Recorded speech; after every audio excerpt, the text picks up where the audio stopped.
Assalamualaikum. Hai Kak, gimana nih kabarnya? Semoga semua dalam keadaan sehat dan tetap semangat.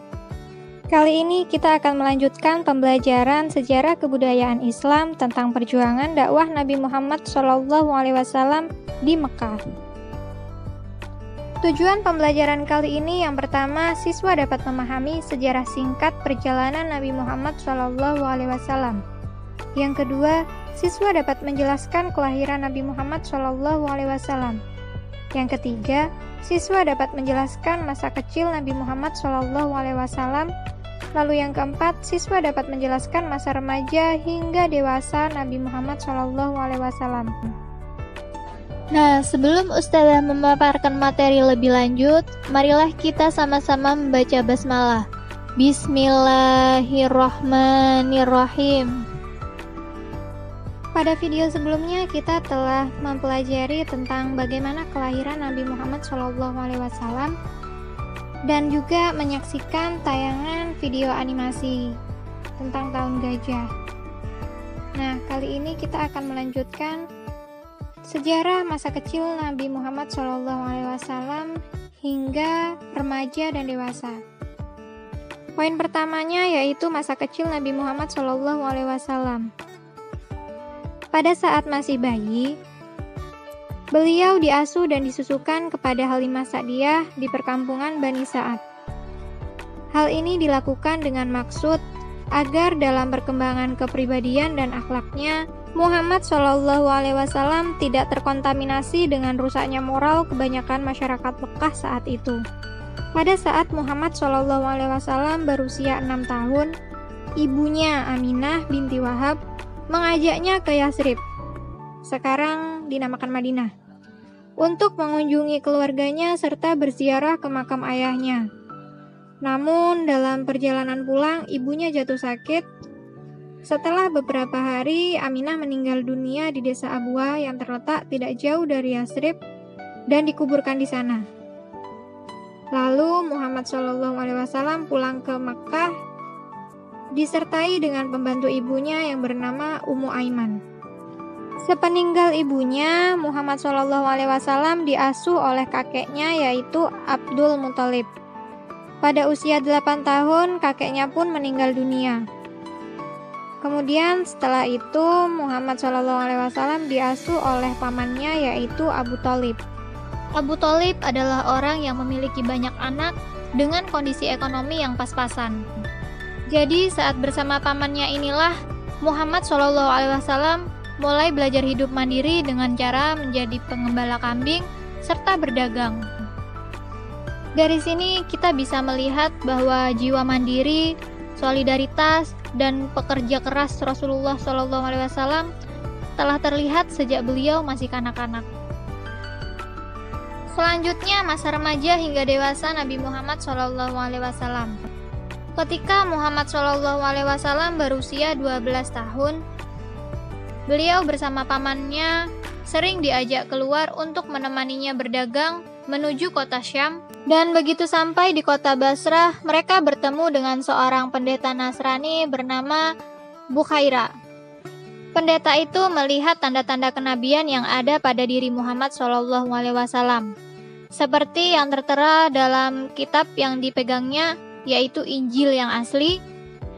Di antara tanda kenabian yang dilihat pendeta Bukhaira itu adalah yang pertama, adanya segumpal awan yang senantiasa menaungi Muhammad SAW dalam perjalanannya menuju kota Syam.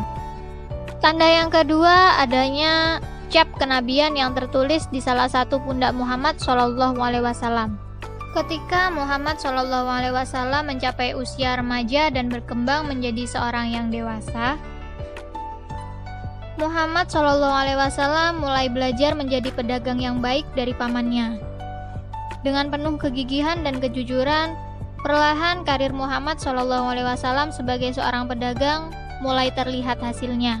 Berkat kejujurannya, banyak orang yang mempercayainya sebagai agen penjual serta perantara barang dagangan penduduk Mekah.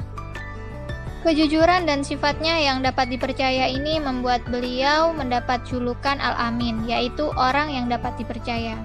Salah seorang yang mendengar kabar adanya anak muda yang bersifat jujur dan dapat dipercaya dalam berdagang adalah seorang janda bernama Khadijah. Reputasi Muhammad SAW membuat Khadijah mempercayakannya untuk mengatur pengelolaan barang dagangannya menuju kota Syam. Seiring dengan perjalanan waktu, Khadijah yang seorang janda kaya serta memiliki status tinggi di lingkungannya merasa tertarik dengan Muhammad SAW sebagai pemuda yang berjiwa kesatria, berhati jujur, dan dapat dipercaya. Akhirnya, Muhammad SAW menikah dengan Khadijah pada usianya yang ke-25, sementara Khadijah berusia 40 tahun. Nah, dari pernikahan ini beliau dikaruniai 6 orang anak, 2 laki-laki dan 4 perempuan. Lalu pada saat usia Muhammad SAW mencapai 35 tahun, terjadi peristiwa penting di kalangan orang-orang Quraisy, yaitu pembangunan kembali atau renovasi Ka'bah. Renovasi Ka'bah tersebut melibatkan berbagai kabilah yang ada. Proses renovasi Ka'bah berjalan dengan baik dan kondusif. Namun, terjadi perselisihan ketika akan dilakukan proses peletakan kembali Hajar Aswad. Perselisihan itu terkait siapa yang akan mengembalikan Hajar Aswad pada posisi semula. Hal tersebut terjadi karena orang-orang Quraisy menganggap Hajar Aswad merupakan benda yang sangat mulia. Dengan demikian, setiap kabilah mempunyai hasrat untuk meletakkan Hajar Aswad kembali ke tempatnya. Setelah berdebat dengan sangat panjang, seluruh kabilah sepakat mengangkat seorang hakim untuk mengatasi perselisihan yang terjadi di antara mereka. Orang yang diangkat menjadi hakim adalah orang yang pertama kali masuk ke dalam Masjidil Haram. Ternyata, orang yang pertama kali masuk Masjidil Haram adalah Muhammad SAW. Nah, sesuai dengan kesepakatan, maka Muhammad SAW diangkat sebagai hakim untuk mengatasi perselisihan tersebut.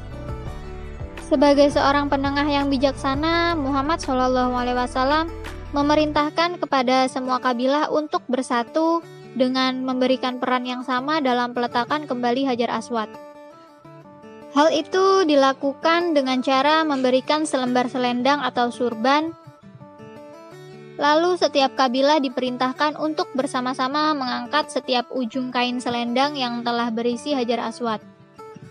Nah, semua kabilah pun merasa dihargai dan dihormati dalam peran sertanya meletakkan Hajar Aswad sebagai sesuatu yang mereka anggap suci dan sakral atau mulia tadi.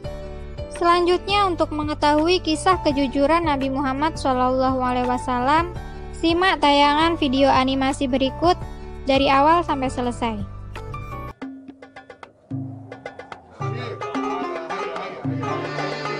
Ketika Muhammad bin Abdullah memasuki usia dewasa, nama baiknya telah menyebar kemana-mana, baik di kabilah Quraisy atau di kabilah-kabilah Arab yang lain.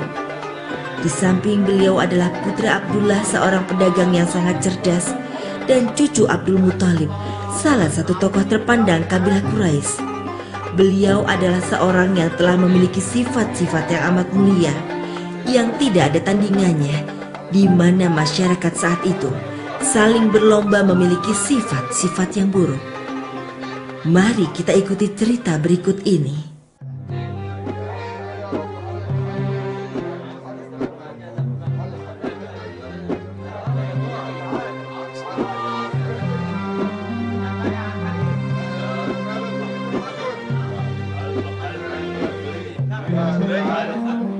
Lihatlah kain yang kupegang ini, Abu Thalib. Ini adalah kain yang dibawa rombongan dagang Anda dari negeri Syam. Dan ini adalah sisa kain yang Anda punya.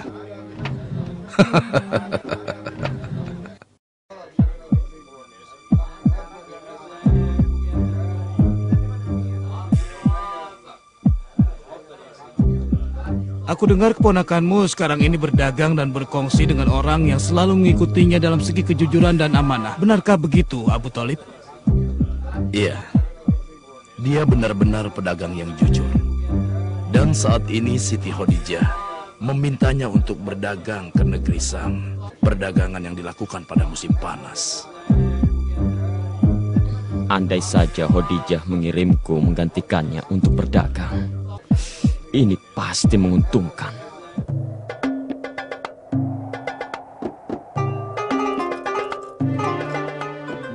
Uang ini sedikit sekali, tapi hanya ini yang kumiliki dari hasil menggembala kambing selama ini. Mudah-mudahan para pedagang bisa melipat gandakannya untukku. Aku akan menitipkan uang ini pada para pedagang agar aku mendapatkan keuntungan lebih. Andai saja aku tahu kabar Muhammad setelah dia berhenti menggembala kambing, apa yang dia kerjakan sekarang? Aku yakin dia pasti sudah dewasa sekarang ini.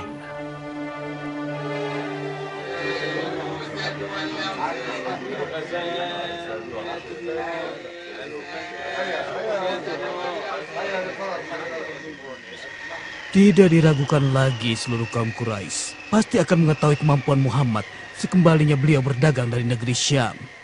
Dan ketenarannya pasti akan melampaui ketenaran paman-pamannya. Ya, inilah kekurangan kami.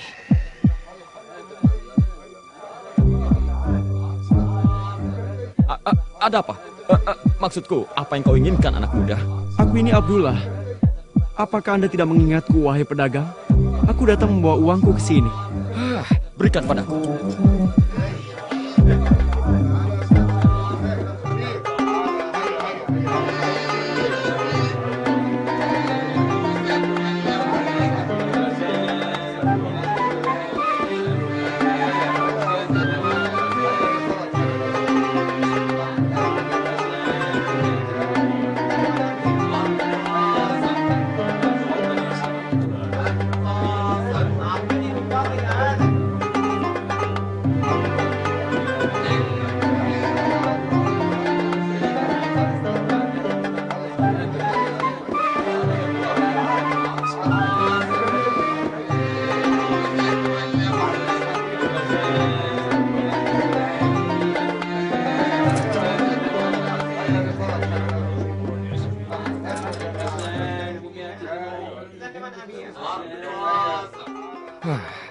Anak muda, ada apa?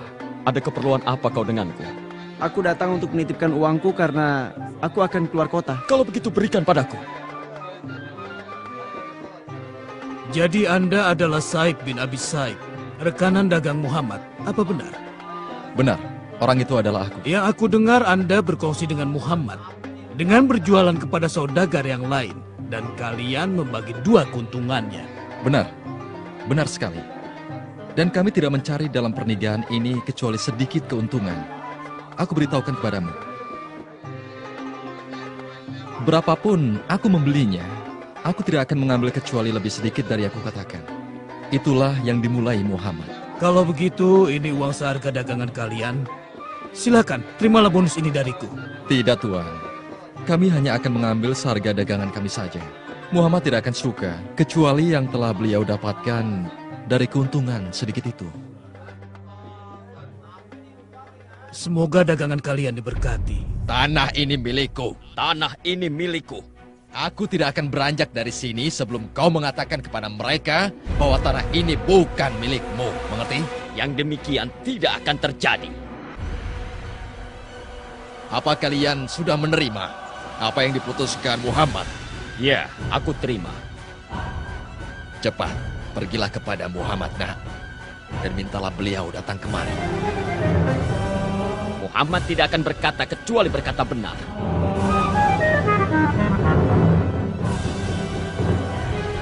Nabi Muhammad berkata, bila ia datang, ia tak akan mengatakan kecuali kebenaran, meskipun Anda termasuk keluarganya atau kaumnya.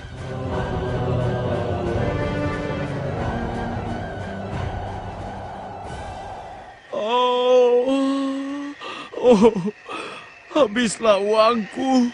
Pedagang jahat itu mengambilnya dan tidak mengakuinya. Oh.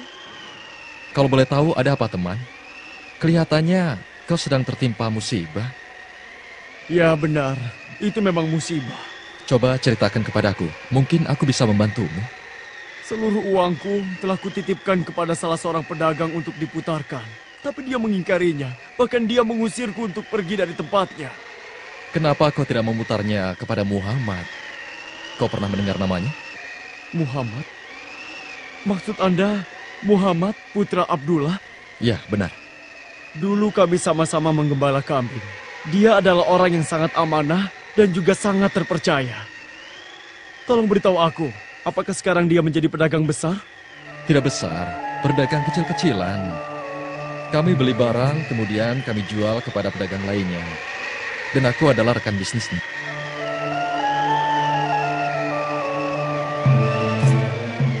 Hanya ini sisa uang yang aku miliki. Di mana aku bisa bertemu dengan Muhammad? Tolong, antarkan aku kepadanya. Kau temui saja dia di pasar Mekah atau di pasar Tukas. Sungguh menyenangkan bisa bertemu kembali dengannya. Andai saja tadi uangku kembali, akan kuamanatkan seluruh uangku padanya. Mari, kita temui beliau sekarang. Mari. Oh, awas kau orang licik. Awas. Dasar pencuri. Kau berkhianat pada amanat orang.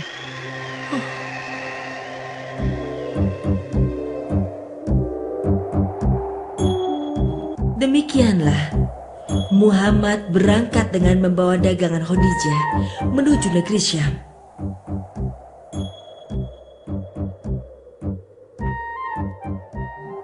Ketika rombongan dagang itu kembali, semua orang membicarakan Muhammad dan membicarakan budi pekertinya, juga tentang jiwa pedagang yang ada padanya.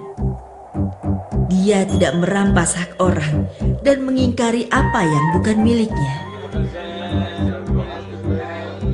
Semua barang-barang ini dan yang lainnya didatangkan Muhammad dari perjalanan dagangnya yang menguntungkan. Aku dengar juga keuntungannya besar sekali. Malah katanya ia tidak mengambil sama sekali dari keuntungan itu. Semuanya dia berikan pada Khadijah. Jadi keuntungan itu hanya milik Khadijah. Dan wanita itu telah bersedia menikah dengannya. Sementara tokoh-tokoh terkemuka Mekah ditolaknya. Dia bersedia dinikahi Muhammad karena kedudukannya di antara kaumnya. Juga karena orangnya amanah, perangainya yang baik dan perkataannya yang selalu jujur. Sungguh itu adalah pilihan yang serasi. Bagi putri Kuwait, wanita suci yang mulia, sesungguhnya masyarakat Quraisy amat menghargai kejujuran dan keamanahannya, hingga beliau dijuluki Al-Amin. Bismillahirrahmanirrahim. Nun wal qalami wa ma yasturun. ما أنت بنعمة ربك بمجنون وإن لك لأجرا غير ممنون وإنك لعلى خلق عظيم صدق الله العظيم. Aku ucapkan terima kasih, wahai Muhammad. Kau selamatkan diriku dan menolongku, dan membuatku mendapatkan keuntungan dan mengembalikan apa yang telah hilang dariku belum lama ini, ya Muhammad. Engkau benar-benar orang yang mulia dan penuh dengan kasih, ya Muhammad.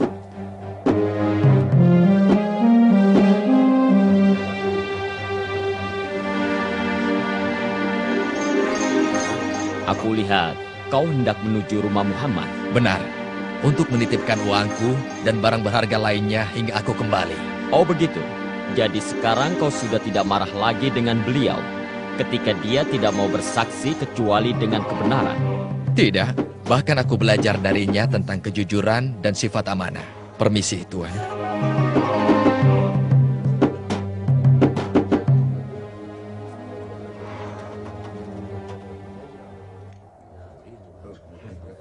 Keadaanku sama seperti keadaan orang lain yang tidak dapat menemukan di seantero Mekah orang yang lebih amanah daripada Muhammad. Lalu Muhammad menikah dengan Khadijah. Masyarakat Quraisy turut memberkati pernikahan agung ini. Beberapa tahun telah lewat, wahyu pertama turun membawa risalah dari langit. Bismillahirrahmanirrahim. ما كان محمد أبا أحد من رجالكم ولكن رسول الله وخاتم النبيين وكان الله بكل شيء عليما. يا أيها الذين آمنوا اذكروا الله ذكرا كثيرا وسبحوه بكرة وأصيلا هو الذي يصلي عليكم وملائكته ليخرجكم من الظلمات إلى النور وكان بالمؤمنين رحيما. صدق الله العظيم.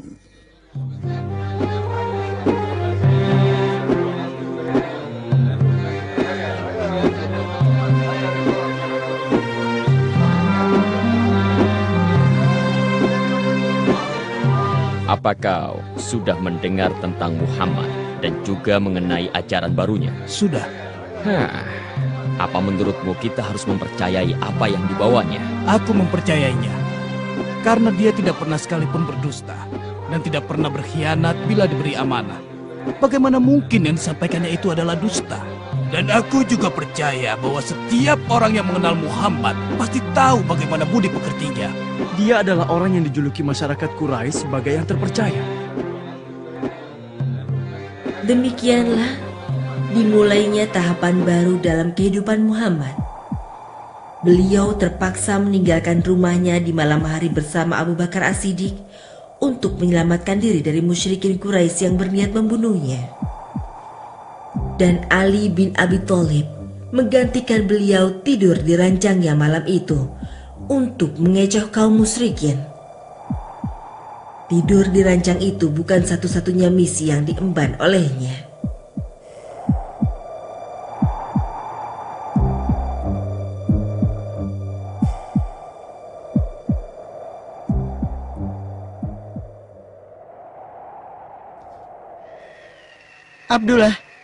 Abdullah, Anda kenapa? 3 hari 3 malam ini Anda mengendap-endap bersama Ali lalu kembali sendirian. Sebenarnya apa yang terjadi? Iya, benar. Itu benar. Saat itu Ali sedang ada urusan mengembalikan barang-barang yang dititipkan kepada Muhammad sebagai amanat kepadanya. Oh, jadi begitu ceritanya.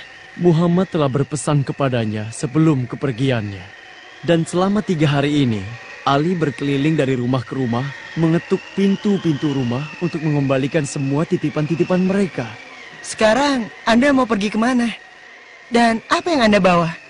Sebaiknya kau ikut denganku agar kau tahu.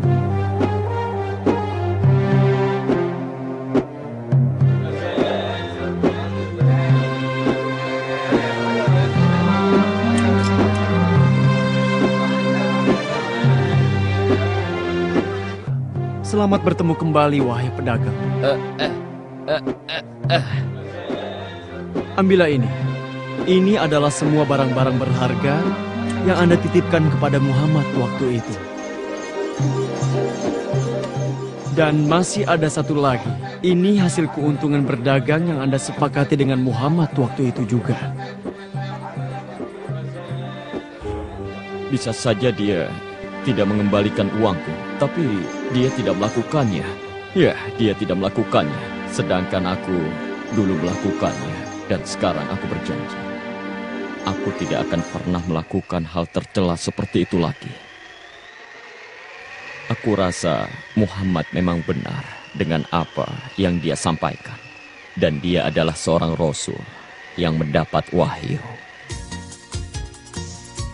Kejujuran dan amanahnya bukan hanya membuat orang mempercayainya dan mencintainya, bahkan membuat orang mempercayai risalah serta dakwahnya kepada menyembah Allah yang Maha Esa. Bismillahirrahmanirrahim. Laqad kana lakum fi Rasulillahi uswatun hasanah liman kana yarju Allah wal yawmal akhir wa dzakara Allah katsira. Shadaqallahul azim. Alhamdulillah, itu tadi tayangan video animasi tentang kisah Rasulullah SAW yang jujur dan dapat dipercaya. Dan semoga kita semua dapat menerapkan akhlak terpuji yang telah dicontohkan oleh Rasulullah SAW. Amin. Sekian dulu video pembelajaran sejarah kebudayaan Islam kali ini. Semoga apa yang Ustazah sampaikan dapat dipahami dengan mudah. Jangan lupa belajar di rumah, semoga bermanfaat dan sampai jumpa. Wassalamualaikum warahmatullahi wabarakatuh.